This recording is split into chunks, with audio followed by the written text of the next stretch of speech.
Aleluia. Louvado seja Deus. Boa tarde, irmãos. Graça e paz.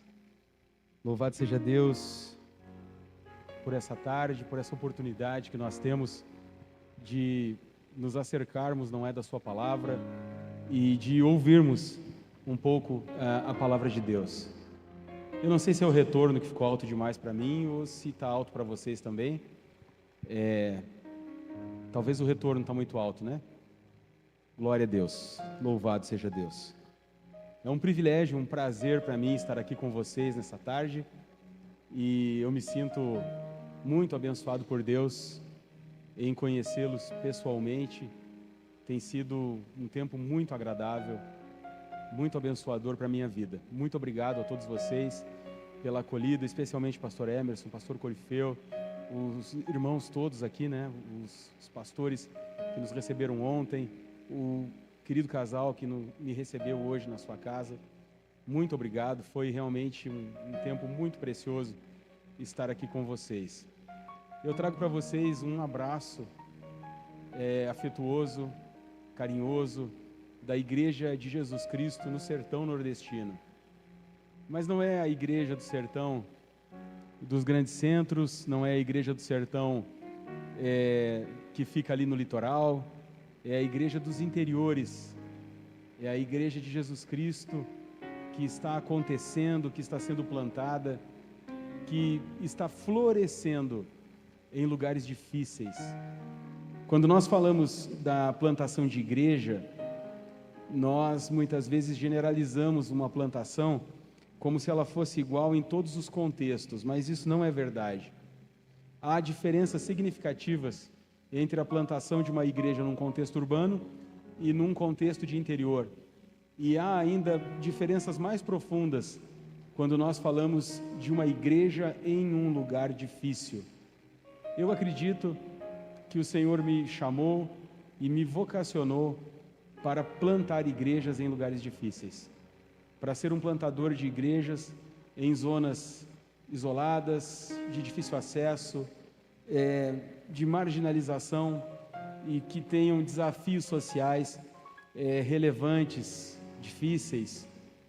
Essa igreja em lugar difícil, ela pode acontecer nesses bairros periféricos aqui da cidade. O que caracteriza um lugar difícil? São lugares marcados pela violência, pelo pecado. O pecado é a razão da violência, né?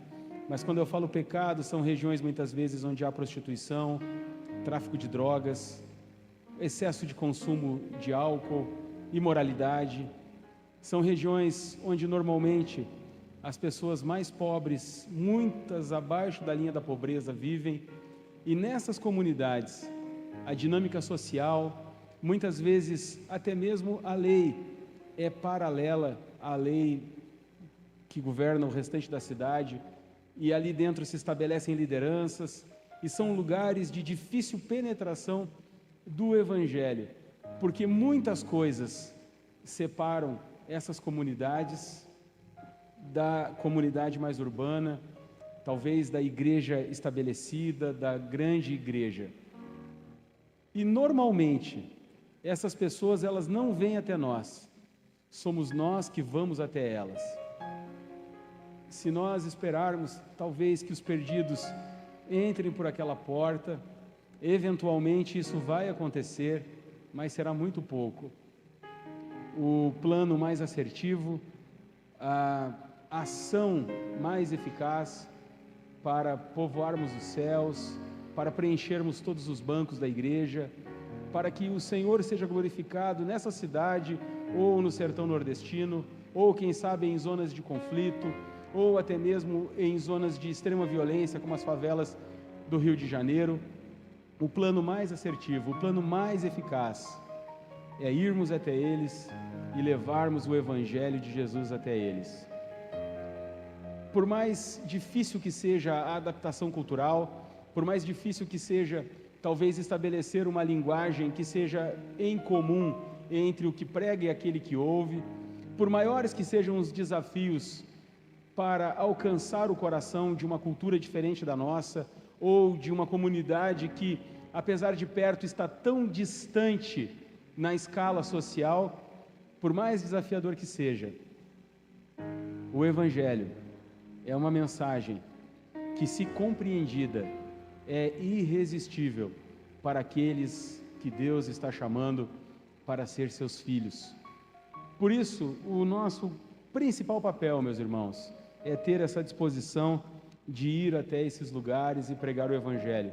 E quando a palavra for anunciada, quando a palavra for pregada, é claro, considerando, não é, talvez a linguagem que é mais acessível para aquele povo, as expressões que são as mais adequadas para anunciar o Evangelho a eles, considerando esses pequenos detalhes, pregado o Evangelho, certamente haverão conversões, certamente haverá transformação de vidas, e muito provavelmente, aumentando o número de crentes e convertidos naquela comunidade, naquela região, haverá sim transformação social, que será muito eficaz e duradoura naquela comunidade, porque a comunidade passa a viver um novo modo de vida no Evangelho.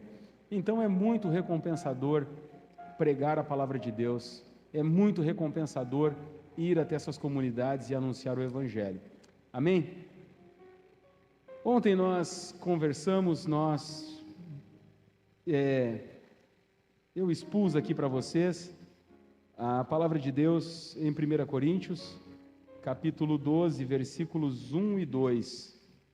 Talvez alguns dos irmãos não estivessem aqui presentes, mas Paulo, depois de discutir acerca da universalidade do pecado que atingiu tanto judeus como gentis, e também discutir a respeito da lei, dos seus limites, e de expressar a graça de Deus que alcança tanto o judeu quanto o grego, ele passa a aplicar os seus ensinos a partir do capítulo 12, do capítulo 11, foi 2 Coríntios 11, foi Romanos, é verdade, olha minha cabeça, tá bom, os que vieram mesmo, viu? Perdão.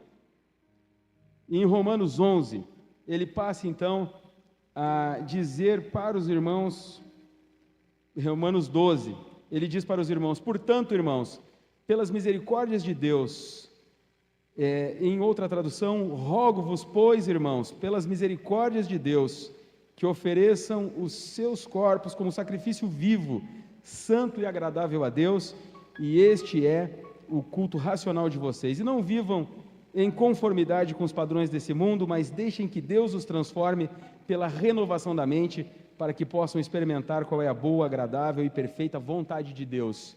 E nós aqui trabalhamos, não é, a questão da integralidade do homem cristão, de não apenas cuidar do espírito, mas também cuidar do corpo. E nós, através do estudo da palavra de Deus, chegamos à conclusão de que Paulo está falando aos romanos que aquilo que nós fazemos com o nosso corpo é reflexo daquilo que há dentro do nosso coração, que há no nosso espírito. Por isso, a nossa adoração a Deus, o nosso culto, ele, ao passo que é espiritual, que é emocional, ele também deve ser planejado, racional, ele também deve ser, para além da espontaneidade, ele deve ter intencionalidade. E esse é um modo de vida não apenas para o momento em que nós estamos aqui, é um modo de vida para a nossa vida cotidiana, diária, seja em casa, no trabalho, na escola ou em qualquer lugar em que a gente ocupe espaço. E dessa maneira, vivendo essa vida integral, planejada, de acordo com os preceitos da palavra de Deus, nós nos tornamos mais do que cristãos que professam a palavra, nós nos tornamos cristãos praticantes das doutrinas que cremos, e isso faz com que os perdidos lá no mundo percebam em nós algo diferente, e isso causa, sem dúvida alguma, algum tipo de atração, de curiosidade neles, e a nossa evangelização se torna mais eficaz, mais fácil, porque as pessoas conseguem identificar na nossa vida aquilo que nós somos. E quando nós falamos do cuidado com a mente, quando nós falamos do cuidado com o espírito, uma coisa muito importante é nós nos cercarmos de bons alimentos, de alimentos nutritivos para a nossa alma, para o nosso intelecto. E eu incentivei vocês, não é, a lerem a Bíblia, estudarem a Bíblia, ouvirem boas músicas, assistirem bons filmes, ouvirem boas músicas, ler bons livros, ter boas conversas saudáveis e fugir, não é, de toda e qualquer forma de idolatria, pornografia, humor ácido, pesado, coisas que possam trazer para a sua mente sugestões ruins, tentadoras e que afastem vocês da verdade.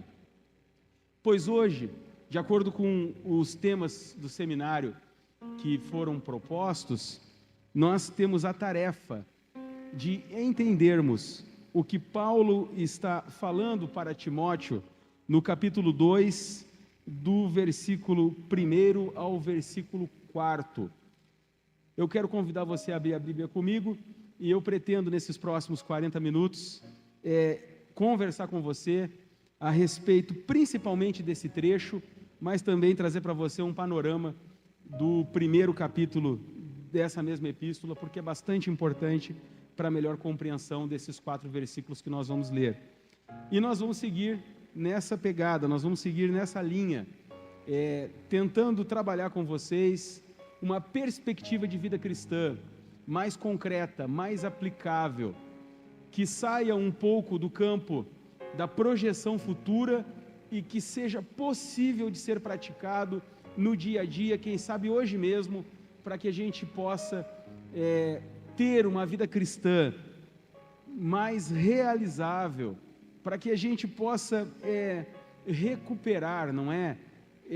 Essa identidade cristã tão poderosa que já impactou o mundo em diversos momentos da nossa história, como por exemplo no movimento puritano há alguns séculos atrás.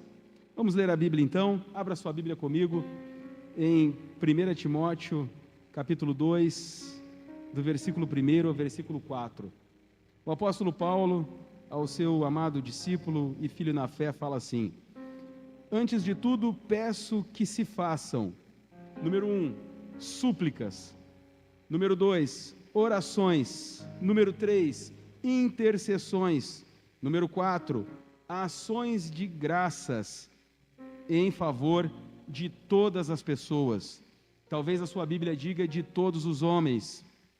Orem em favor, número 1, dos reis, e número 2, de todos os que exercem autoridade, para que vivamos vida mansa e tranquila, com toda piedade e respeito.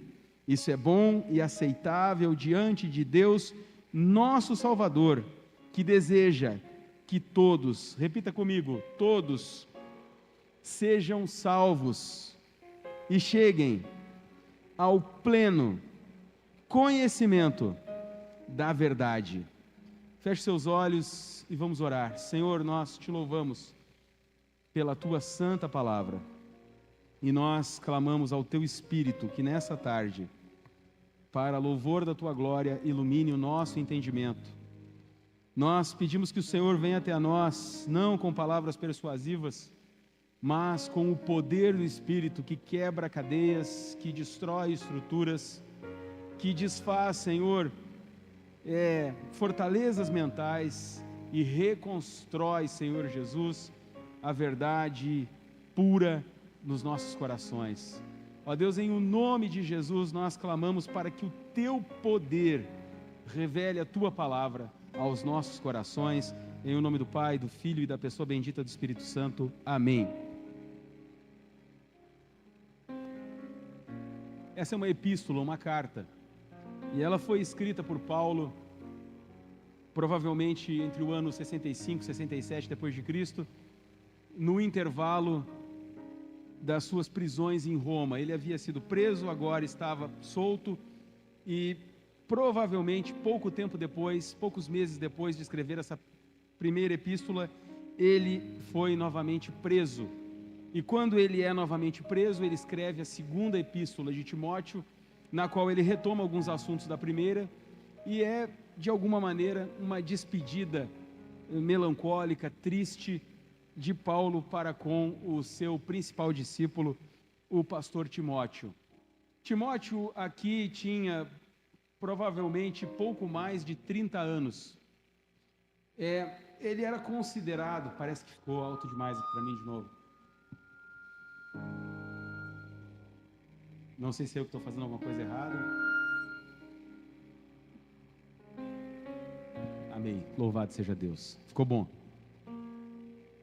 Ele era considerado um jovem pastor e dentro da cultura grego-romana, alguém até aproximadamente seus 40 anos era considerado alguém ainda jovem, porque o tempo de juventude de um homem para essa cultura naquele tempo era o tempo em que ele ainda tinha bastante vigor físico.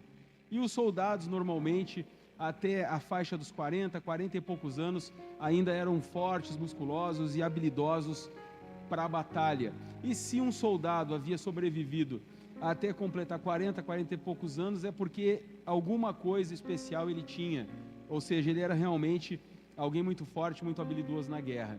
Então Timóteo aqui é um jovem líder de uma igreja muito importante, a igreja de Éfeso, a igreja que estava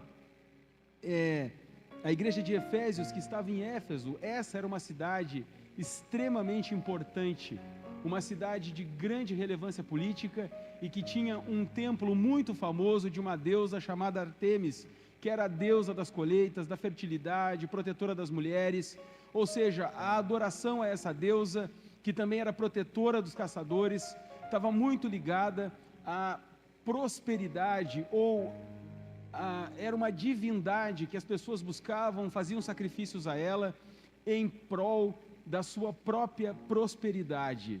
Nesse tempo, nessa cultura, quanto mais fértil os animais fossem, quanto mais filhos um casal ou uma família tivessem, mais prósperos eles eram, melhor saúde financeira eles demonstravam. Então, a religião, aquilo que era costume deles, estava muito ligado a essa adoração dessa deusa, e por ser a deusa da fertilidade, não incomumente no culto haviam certas obscenidades, certos rituais bem pesados. Então esse era um contexto difícil. Essa igreja, ela tinha judeus e ela tinha também pessoas que eram gentis. Então era uma igreja onde havia alguns conflitos, algumas dificuldades, algumas tensões doutrinárias e algumas disputas internas. Timóteo era um homem, talvez parecido comigo, tímido, que não se sentia muito bem falando em público, que tinha que lidar muitas vezes com a introspecção. Quando Paulo escreve avisando uma epístola aos Coríntios, que ele vai até lá, ele pede que eles tomem cuidado para que ele não fique constrangido no meio deles, mas para que ele tenha liberdade de pregar, de falar e de se expressar, e que a igreja o escute. Paulo chega a aconselhar ele que ele não fique intimidado por causa da sua juventude, mas que ele pregue ousadamente, corajosamente, de acordo com o chamado que ele recebeu de Deus. Talvez aqui hoje alguns de vocês sejam tímidos. É provável que alguns de vocês não consigam se imaginar numa posição de falar publicamente. Talvez alguns de vocês que têm vontade de evangelizar, não evangelizam porque se sentem desencorajados, porque têm vergonha, constrangimento de abordar as pessoas na rua.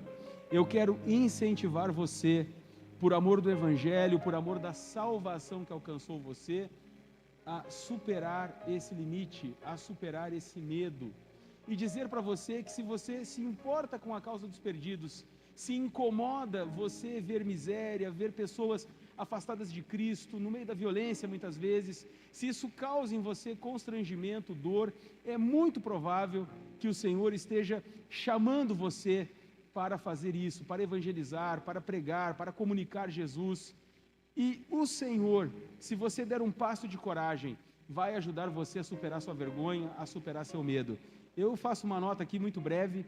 Eu lembro como se fosse hoje, a primeira vez em que eu tive que vencer a minha timidez. Eu era um recém-convertido, eu tinha 11 anos de idade, estava há poucos meses na igreja, e eu havia lido toda a Bíblia, e eu estava convencido de que o Senhor havia me chamado para ser um pregador do Evangelho. Mas eu tinha um baita de um problema, eu não conseguia falar. Me sentia completamente desencorajado para encarar qualquer auditório que fosse, e todas as vezes no colégio que havia um seminário, que tinha que falar lá na frente, que a professora pedia que a gente desse uma resposta em voz alta, eu me embananava. Então eu lembro como se fosse hoje que teve um seminário numa disciplina de história e eu tinha que falar. E eu lembro que eu fiz uma oração ao Senhor dizendo: Senhor, no futuro eu vou ser um pregador do Evangelho. Hoje, pela primeira vez, eu vou vencer o meu medo de falar em público. E eu encarei aquela turma de 20 e poucos colegas, respirei fundo, abri a boca e falei. E deu certo. E depois de novo, e de novo, e de novo. E no final daquele ano, quando eu já estava perto de completar 12 anos, eu preguei pela primeira vez num culto no lar. E de lá para cá eu tenho compartilhado o Evangelho em muitos lugares e com muitas pessoas, e continuo sentindo vergonha, mas continuo vencendo a minha vergonha para a glória de Deus. Ou seja, o chamado que Deus nos dá e o propósito daquilo que fazemos é mais importante do que a nossa vergonha e do que os nossos próprios limites. E essa é uma forma como nós podemos oferecer o nosso corpo como um sacrifício vivo a Deus. Isso não me mata, mas me faz morrer um pouquinho por dentro. E é um sacrifício que agrada a Deus. Então, esse é o pano de fundo das coisas que estão acontecendo no meio dessa epístola. Paulo começa se apresentando e ele fala alguma coisa muito interessante. Ele diz: Paulo, apóstolo de Cristo Jesus, por ordem de Deus, nosso Salvador, e de Cristo Jesus, nossa esperança, a Timóteo, o verdadeiro filho na fé. Paulo se apresenta como um apóstolo, como um enviado de Cristo Jesus pela ordem de Deus. E eu gostaria de pedir que você refletisse algo sobre a sua identidade. Porque se tem uma coisa que atrapalha a gente de comunicar o Evangelho para os perdidos, é a nossa própria identidade. Se hoje, nesse momento, você fosse se definir, vamos supor aqui alguém, um João, uma Maria, um José aqui no nosso meio, se fosse perguntado a você quem você é, qual seria a primeira coisa que vem na sua cabeça? Quem você é? Por exemplo, o rapaz ali que nem trocou de camisa, né? Está de virada desde ontem, depois do jogo. Quem você é? Se alguém perguntasse quem você é, o que você responderia? Nós respondemos coisas como, por exemplo, eu sou o Rafael, eu sou administrador, eu sou pastor, eu sou professor, eu sou engenheiro, eu sou pai. Muitas coisas vêm à nossa cabeça quando a gente se apresenta.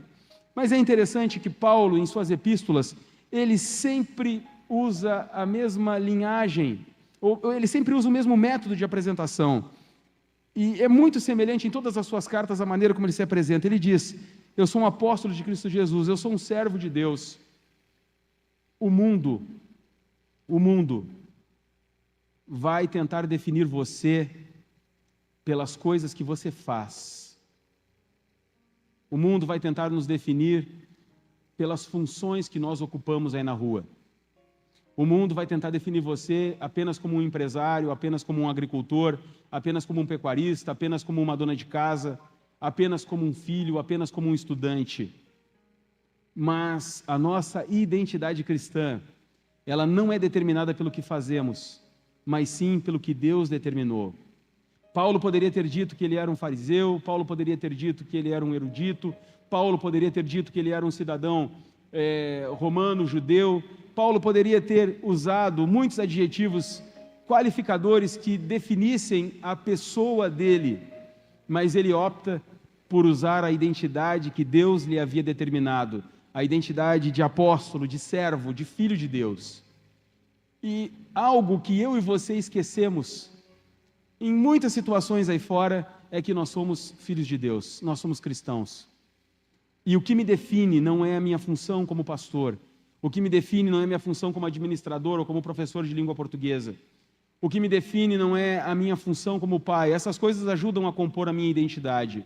Mas a minha definição primaz é aquilo que diz Deus ao meu respeito. E ao fim e ao cabo, todos os homens foram criados para a glória de Deus. Todos os homens foram criados para ser adoradores do Deus único, do Deus vivo.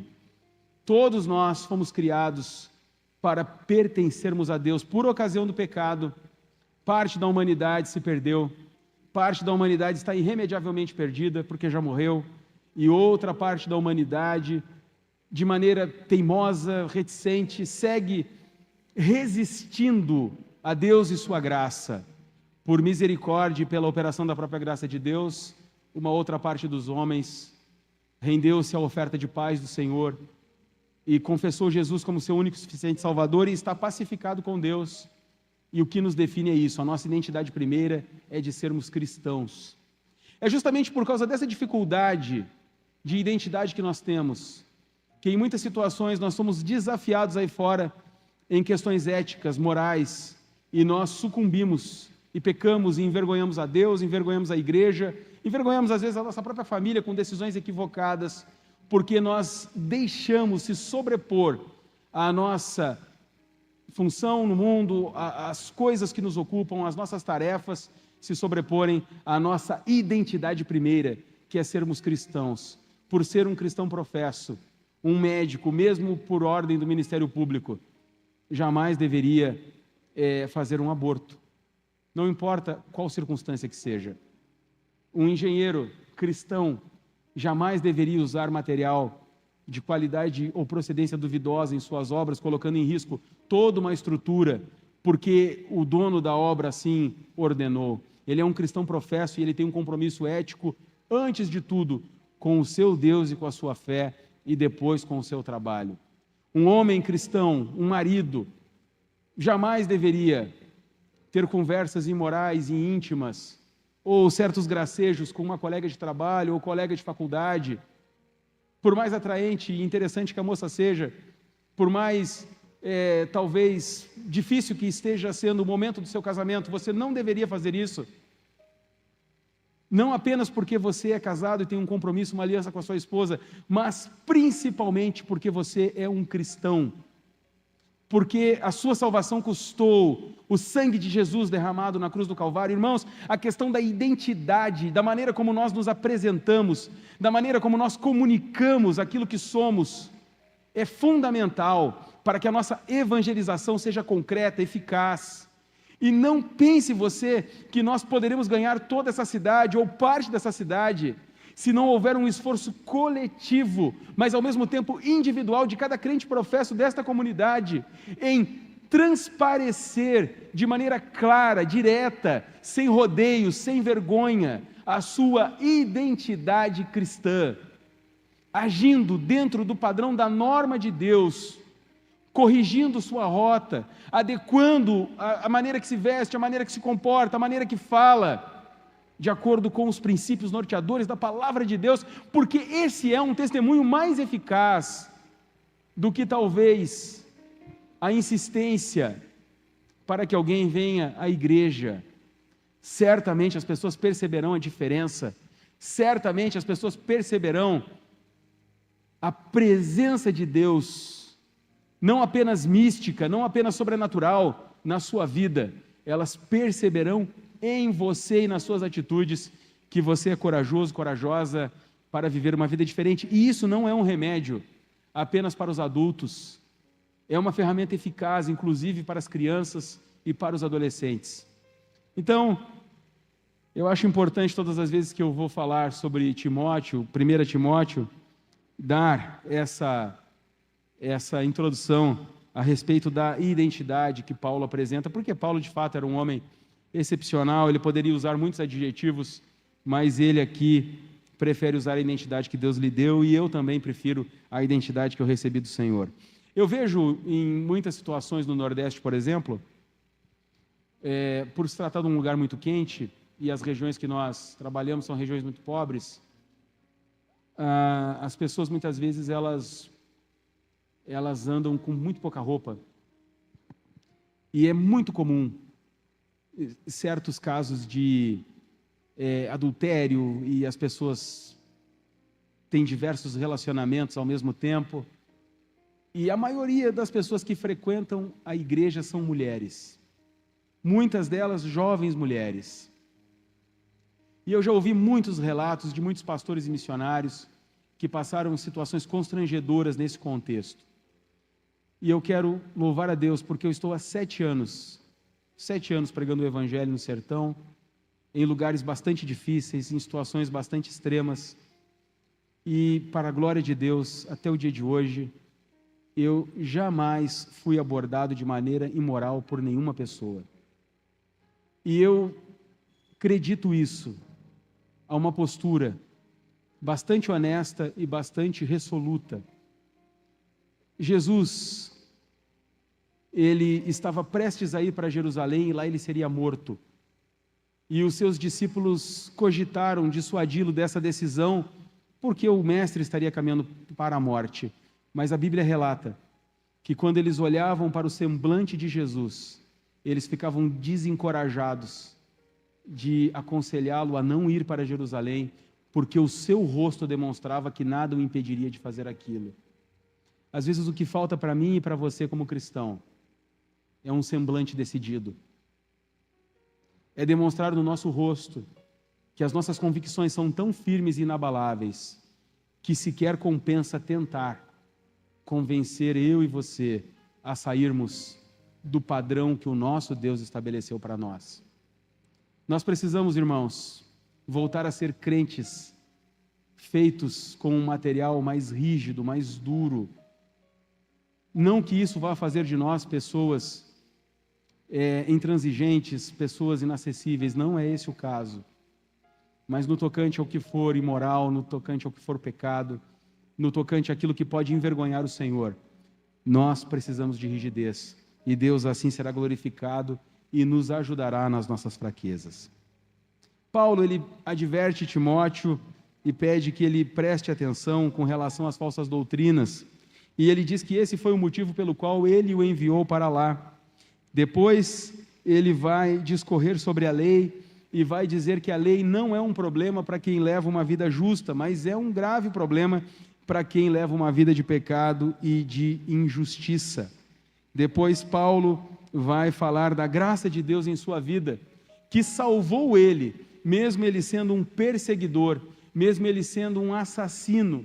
E ele diz que fez aquilo por ignorância, porque ele não havia percebido que Jesus de fato era o Redentor, mas pela graça e pela misericórdia de Deus, o Senhor o acolheu em tempo para que ele pudesse mudar a sua opinião e viver então uma vida para a glória de Deus. Ele pede para que Timóteo ande segundo as profecias que foram feitas a seu respeito, firmado nelas, combatendo o bom combate, mantendo a fé e a boa consciência. Irmãos, se tem algo que eu e você precisamos, é manter a fé e manter a boa consciência. Muitos do nosso meio, muitos no meio evangélico têm naufragado na fé. Muitos dessa amada igreja se perderam, provavelmente. Eu não conheço nenhuma história específica, mas uma igreja tão grande, provavelmente, muitos apostataram da fé. E isso que aconteceu com eles, é possível que aconteça conosco. Por isso nós devemos zelar pela nossa fé. Por isso a nossa fé deve estar em constante manutenção. Por isso nós precisamos ter cuidado com a nossa alma, com o nosso espírito e com o nosso corpo, para que a gente mesmo não venha experimentar esse naufrágio. Agora o texto que nos é de interesse, o capítulo 2, do versículo 1 ao 4, Paulo, ele diz antes de tudo, talvez antes de tudo que ele já disse e também antes, apropriadamente, daquilo que ele vai dizer depois, o que é importante nesse contexto em que Timóteo está inserido. Vamos lá, um contexto de idolatria, um contexto de imoralidade, um contexto de resistência à igreja. E nesse tempo o imperador de Roma já era Nero, o terrível Nero, o perseguidor talvez mais ferrenho e sanguinário da igreja primitiva. Antes de tudo, antes de qualquer coisa, antes até mesmo de pregar, antes de defender as doutrinas, antes de ordenar aos falsos mestres que parem de ensinar, antes de qualquer outro assunto dentro desta igreja, Paulo pede que se façam 4 tipos de oração. A primeira delas é súplica. Algumas pessoas vão divergir a respeito do que cada oração dessas representa. Muitos vão dizer que ele só está repetindo termos semelhantes para dar mais ênfase à importância da oração no ministério de Timóteo e também dentro desta igreja, a igreja de Éfeso. Eu acredito que cada tipo de oração aqui tem sua diferença. O que é suplicar? Suplicar é clamar de maneira acentuada por algo. A súplica é um rogo. A súplica não é uma oração comum. Quem suplica, suplica porque está em situação difícil. Quem suplica, suplica porque talvez todos os seus argumentos anteriores tenham sido falhos. A súplica é aquela oração que nós fazemos quando nós já estamos com medo de não sermos atendidos. É aquela oração que é feita sob grande pressão, sob grande perigo. É aquela oração que é feita quando todas as portas estão fechadas. Eu não consigo imaginar uma súplica caminhando, orando de maneira relaxada, quando eu falo relaxada não é displicente, mas de maneira descontraída. Eu não consigo imaginar uma súplica orando sentado. Eu não consigo imaginar uma súplica, quem sabe, orando deitado, antes de dormir, de maneira displicente. Não consigo. Talvez você me julgue por religioso, mas quando esse termo súplica é empregado, o que eu consigo imaginar é alguém aflito, diante do Deus eterno, que é Senhor, que é Deus, que é Rei e que é juiz de todos, clamando por misericórdia, clamando por uma intervenção divina. Então ele pede que sejam feitas súplicas, orações suplicantes, orações apaixonadas, que expressem a necessidade, que expressem talvez o caráter urgente daquilo que se está pedindo. Ele pede também que sejam feitas orações, e aí que orações eu entendo pela forma normal de orar, aquela forma devocional de orarmos, aquela forma natural que eu e você oramos todos os dias, às vezes caminhando, às vezes ajoelhado, às vezes sentado, às vezes deitado, às vezes com a própria mente enquanto fazemos as tarefas do dia a dia. Terceiro tipo de oração é a intercessão. A intercessão é uma oração em favor de alguém ou de alguma causa. É mais bem ilustrado por aquela passagem do livro de Ezequiel, na qual o Senhor diz que procurou um homem que se colocasse na brecha do muro para que a cidade não fosse assaltada, derrubada, destruída, mas ele não encontrou. A intercessão é quando nós nos colocamos entre Deus e alguém e clamamos por essa pessoa. Nós cristãos professos, temos um intercessor extraordinário, alguém que fala e Deus sempre escuta. Outrora, quando nós éramos católicos, nós acreditamos essa intercessão a outra pessoa, mas agora que nós somos crentes, instruídos na palavra, bem discipulados, nós sabemos que nosso intercessor é quem? Jesus, isso mesmo, que está sentado à destra de Deus Pai. Vejam com que grande confiança eu e você podemos chegar diante do trono de Deus. Quem faz esse caminho entre Deus e nós, quem estabelece essa ponte de contato, quem estabelece essa ligação entre a igreja, entre o crente e o Deus eterno, é o próprio Filho de Deus, que está sentado muito perto do Pai, à sua destra, à sua direita. Ele intercede por nós pecadores. Ele é um sumo sacerdote que se compadece de nós, porque ele já esteve na nossa situação, ele já viveu como nós vivemos, ele passou por situações similares às que nós passamos, ele conhece as nossas fraquezas e as nossas limitações, ele conhece os nossos temores. Então é recompensador orarmos, É assertivo dizer que quando orarmos com fé, Deus nos responderá, porque o próprio Cristo está sentado à destra de Deus Pai, intercedendo por nós. Então, intercessão é isso. Intercessão também é aquilo que Abraão fez por Ló. Ló estava fadado à condenação. Mas a Bíblia fala que por amor a Abraão, Deus retirou Ló de Sodoma e Gomorra para que ele não fosse destruído por amor a Abraão. Isso me faz orar por muitas pessoas que eu tenho talvez a nítida impressão que talvez não convertam mais.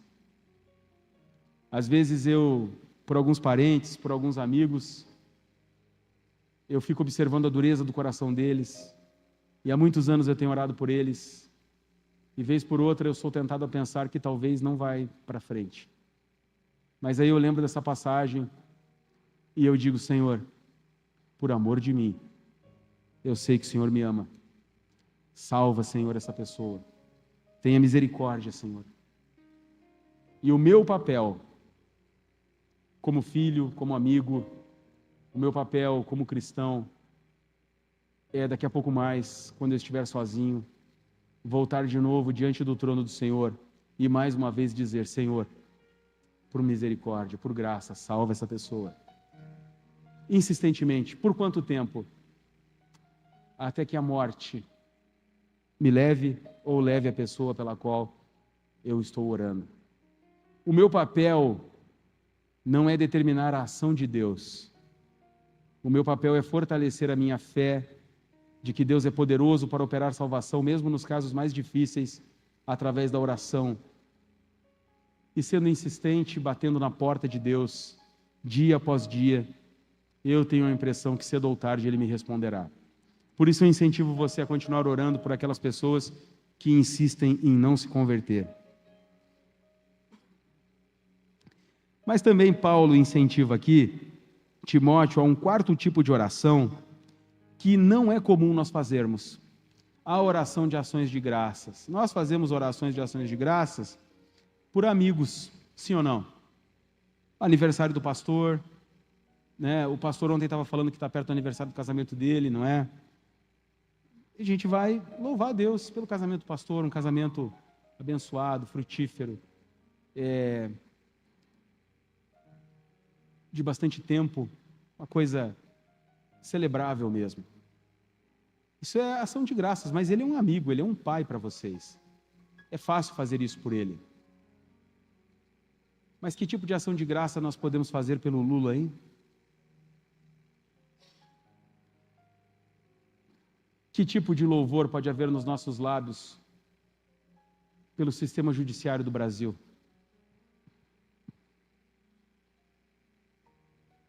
Como que nós podemos orar? Suplicar por eles é fácil, orar também. Interceder também. Mas e ações de graças, hein? Não é muito simples. Mas aqui está como mandamento. Fazer então súplicas, orações, intercessões e ações de graças em favor de todos os homens, de todos os seres humanos.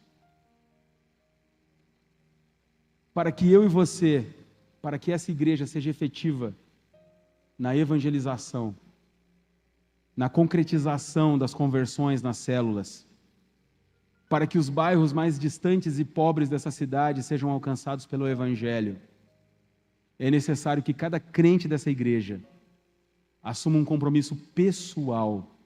Primeiro, em viver de fato uma vida cristã autêntica. Segundo, colocar-se diante de Deus em favor dos perdidos.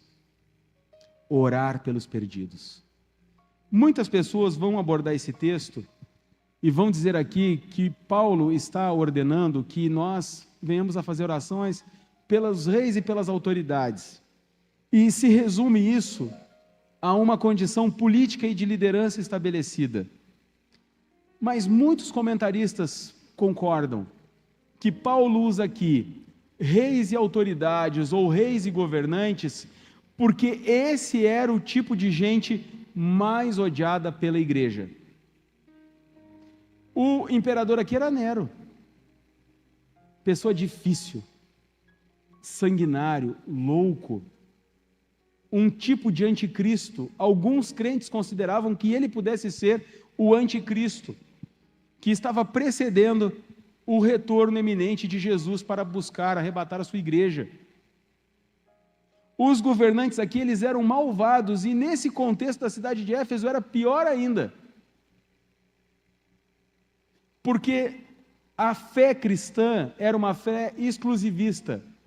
Em outras palavras, os cristãos, eles não participavam dos festivais religiosos, eles não compunham o sistema financeiro em torno do turismo religioso e das peregrinações que se faziam para a deusa Ártemis. Os cristãos convertiam e eles se retiravam desses festivais, eles não trabalhavam mais nisso, eles não comiam a comida que era sacrificada a esses ídolos, eles não negociavam com aqueles que estavam ligados à idolatria. E isso começou a abalar o sistema econômico desse lugar. Ou seja, a idolatria foi quebrada. Numa cidade, por exemplo, como aqui eu estou inserido, Juazeiro do Norte, Barbalha, não há um comércio que você entre que não tenha uma estátua do Padre Cícero. Às vezes eu me pergunto se a atitude correta nossa, como cristãos professos naquela cidade, não seria não comprar nesses comércios, não comer e não beber nos estabelecimentos onde as estátuas são exibidas. A situação é tão grave que até mesmo a água mineral que é vendida no comércio é uma pequena estátua do padre. Esses cristãos, nesse tempo, tiveram a coragem de rejeitar esse sistema. Eles estavam completamente apartados de tudo que era imoral que essa cidade produzia. E foi ordenada a proibição do culto público. Foi ordenado a proibição da manifestação pública da fé. Estava proibido evangelizar. Mas por mais incrível que pareça, quanto mais perseguidos, mais os cristãos se multiplicavam.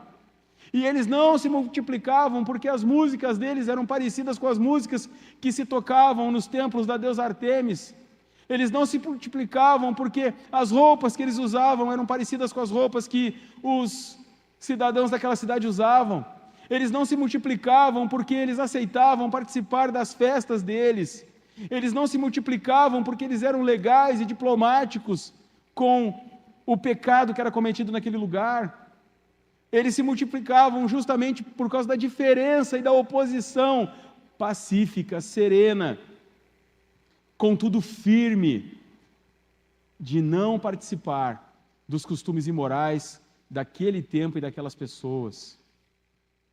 Irmãos, nós somos cristãos, nós somos filhos de Deus, e por causa disso, meus irmãos, nós recebemos como herança o reino de Deus, a eternidade diante de Deus em glória eterna.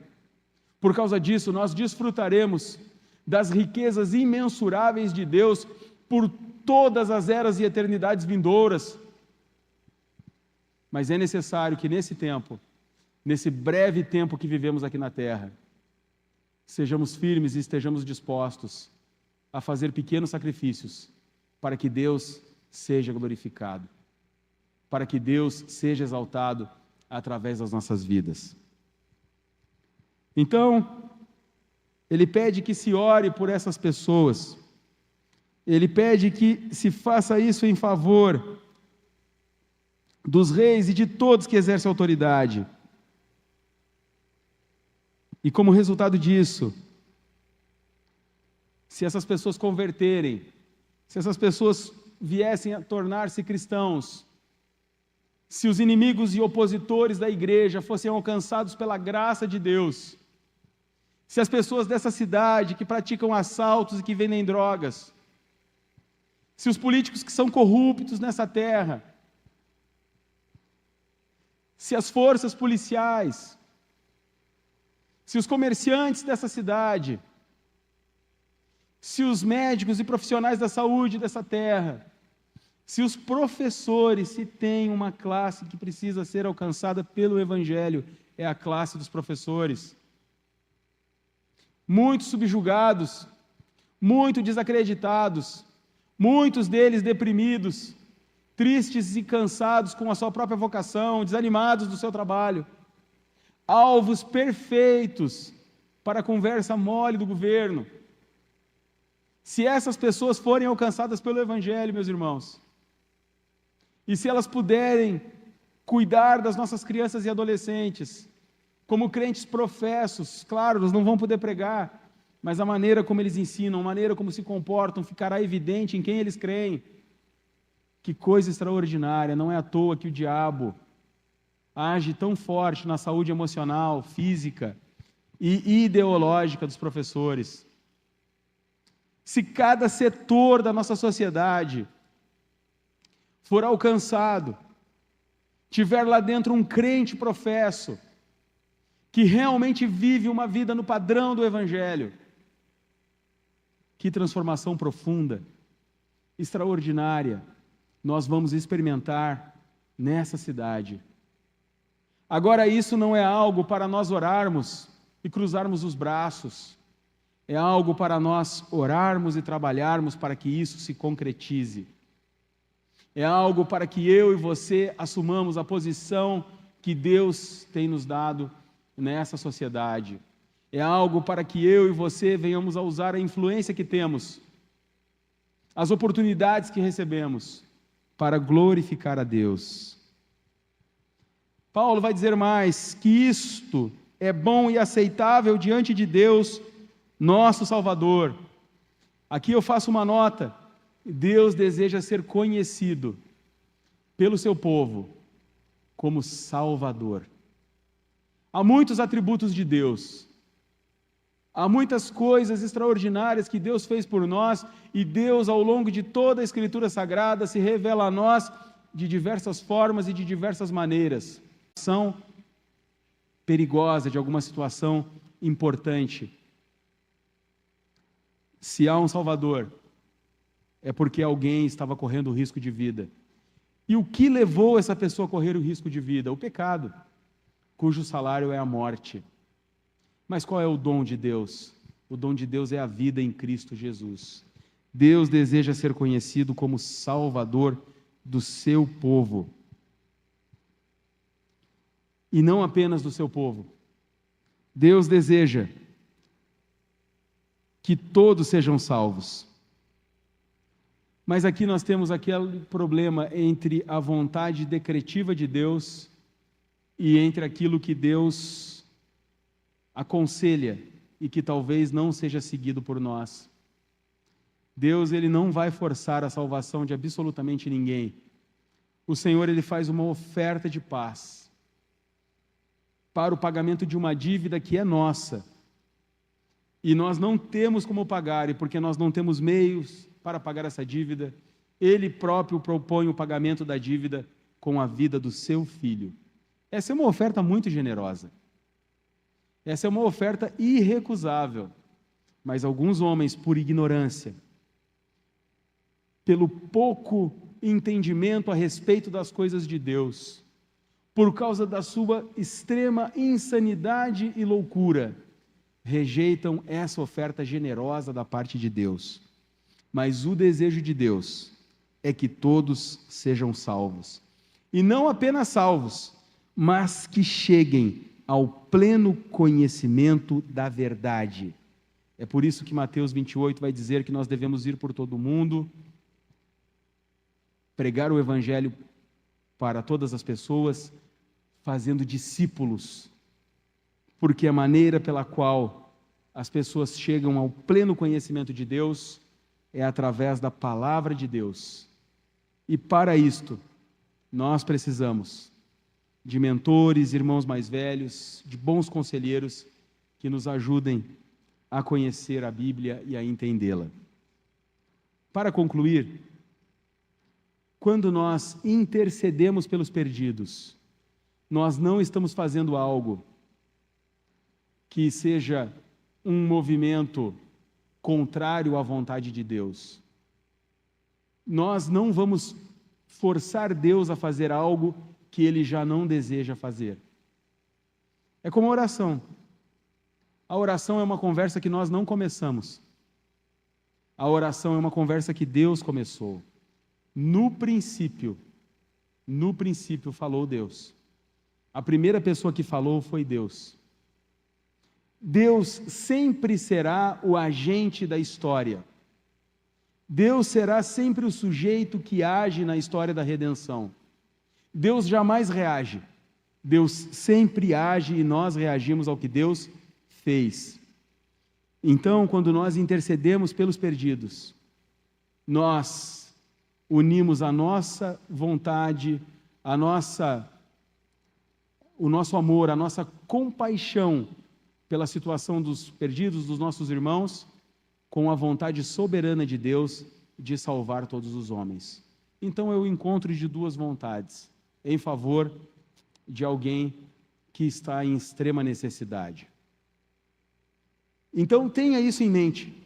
Quando você estiver orando por alguém que você está evangelizando, quando você estiver orando por um determinado bairro dessa cidade, quando você estiver orando pelos indígenas que andam por aí, quando você estiver orando, quem sabe por aquela turma de colégio que você dá aula, pelos seus colegas de trabalho, pelos seus colegas de faculdade, quando você estiver orando pelos funcionários que você tem na sua empresa, quando você estiver orando pelos seus vizinhos, por aquele vizinho, de repente, que briga com a esposa e que grita alto, quando você estiver orando por aqueles rapazes que estão presos na cadeia, quando você estiver orando por aquelas moças que estão se prostituindo, quando você estiver orando, talvez pelos travestis que ficam pelas ruas, quando você estiver orando pelos corruptos, quando você estiver orando pelos perseguidores e assassinos de crentes, quando você estiver clamando pelos seus parentes, que muitas vezes são perseguidores da sua fé, tenha em mente, é desejo de Deus salvá-los, é desejo de Deus encontrá-los,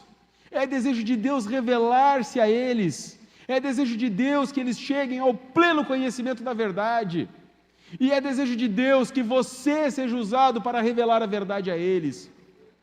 A igreja é o corpo representativo de Cristo no mundo. Jesus foi assunto aos céus, Ele enviou o seu Espírito, e seu Espírito não está pairando no ar, o seu Espírito está encarnado no corpo da igreja. Nós somos a representação de Cristo no mundo, e essa representação precisa ser real, efetiva, essa representação precisa ser intencional, diretiva, essa representação precisa sair do âmbito das ideias e se tornar concreta na nossa sociedade, para que as pessoas sejam atraídas a Cristo e convertam-se à verdade. Essa representação não pode ter incoerências entre aquilo que eu prego e aquilo que eu faço, mas precisa ser pensada e direcionada numa ação conjunta, coordenada pela igreja, para que bairro por bairro desta cidade seja alcançado, para que efetivamente depois as cidades vizinhas sejam alcançadas, para que igrejas bíblicas e saudáveis nasçam no meio das tribos indígenas, para que as zonas de marginalização tenham pontos de pregação que sejam verdadeiros lugares de salvação, para que aquelas pessoas ou saiam daquela comunidade para lugares melhores, ou transformem a realidade na qual elas estão inseridas. Nós devemos orar sem esmurecer, sem preconceitos, porque é desejo de Deus salvar a todos, e quando nós falamos todos, nós estamos nos referindo às crianças, aos adolescentes, aos esquerdistas, aos de extrema direita, àqueles que são, talvez, escravos das drogas e dos vícios, àqueles que são desafiadores para nós convivermos, porque são verdadeiros opositores da fé, tendo em mente que Deus deseja salvá-los. A palavra de Deus vai dizer em diversas ocasiões que Deus não tem prazer na morte do ímpio, que Deus não deseja que o perdido se perca para sempre. Deus jamais faria o esforço de enviar o seu único filho ao mundo para sofrer da maneira que sofreu, para morrer da maneira humilhada que morreu, para produzir ou reproduzir uma salvação discreta, constrangida, pequena, aniquilada, anã, no meio da humanidade. Deus enviou o seu Filho Jesus para morrer na cruz do Calvário, para que uma multidão de perdidos fosse salva, para que uma grande colheita fosse efetivada, para que eu e você sejamos efetivos no nosso trabalho como cristãos. E essa é uma responsabilidade de todos. Então, na primeira sessão da nossa conferência, nós tratamos da nossa própria alma, do nosso próprio corpo, das nossas próprias intenções. Agora nós discutimos um pouco sobre uma ação espiritual de intercessão, de oração, de uma vida em um padrão que agrade a Deus e que demonstre que nós somos cristãos com clareza para as pessoas aí fora, com uma identidade realmente assumida de filhos de Deus. Mais tarde, nós vamos falar então, efetivamente, sobre a evangelização e o alcance dos perdidos através da pregação e do discipulado. Eu agradeço vocês pela presença, não é? Nessa tarde quente, louvado seja Deus pela vida de vocês e espero encontrar vocês de novo daqui a pouco mais. Quem que eu chamo? O pastor Emerson, louvado seja Deus. Deus os abençoe.